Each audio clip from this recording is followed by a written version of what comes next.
At a time of soaring food costs, many Americans rely on community nutrition programs to supplement their grocery purchases. But those handouts may not deliver the kind of food people actually want to cook.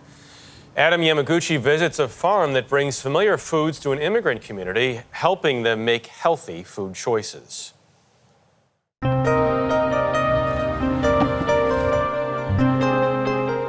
Across New York Harbor from the Statue of Liberty, this rooftop farm offers immigrants a taste of home. Residents shop for vegetables at the Brooklyn Grange Weekly Market, part of an effort to improve the health of older Chinese Americans in the Sunset Park neighborhood. There are lots of packaged and processed foods within the Asian food system that are built around cost and convenience, just like in the American food system. These are cucumbers. Dr. Stella Yi is an associate professor of population health at NYU Langone. There is a myth about Asian Americans being healthy. When it comes to obesity, Asian Americans are always the lowest obesity prevalence. But when you actually start to look at some of the outcomes at smaller body sizes, Asian Americans tend to be at equivalent risk for some of those cardiometabolic conditions as other racial ethnic groups. Dr. Yi partnered with the Brooklyn Grange to offer subsidized, heart and gut healthy local produce. So for the older Chinese Americans who are on limited incomes, Yeah. what is their access to foods, healthy vegetables?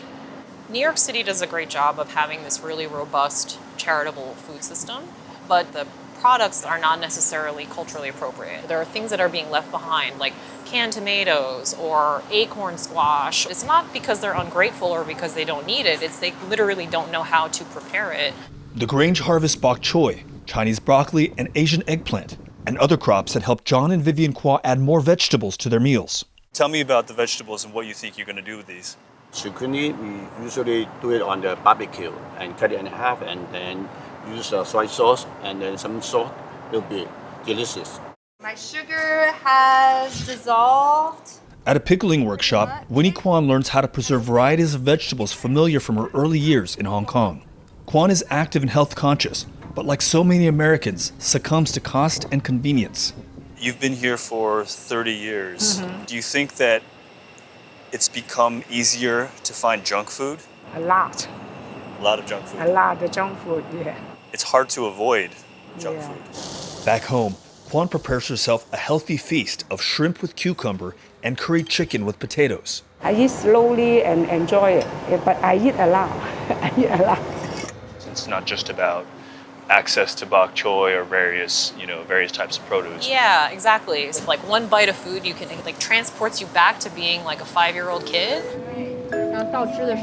I really wanted to try to capture some of that for the folks that are participants in this program, to say, like, how great is it that they're growing it here in Brooklyn for me? A community now firmly grounded on American soil, planting the seeds for a healthier life.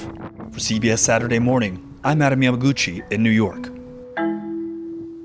To learn more about nutrition choices, you can watch the new CBS Reports documentary, Ultra Processed: How Food Tech Consumed the American Diet, tomorrow night at 9:30 Eastern on CBS News 24/7 by downloading the free CBS News app. It is so easy to find junk food on the road when you're traveling or on commuting, whatever else. It's just easier. I mean, it is. It's so easy Adam said to it. find It's easier It's and also cheaper. And there's a place for it, but it can be a challenge. But not even junk food, just processed food. Yes. Not even junk food, and then there's added sugar and all. Yeah.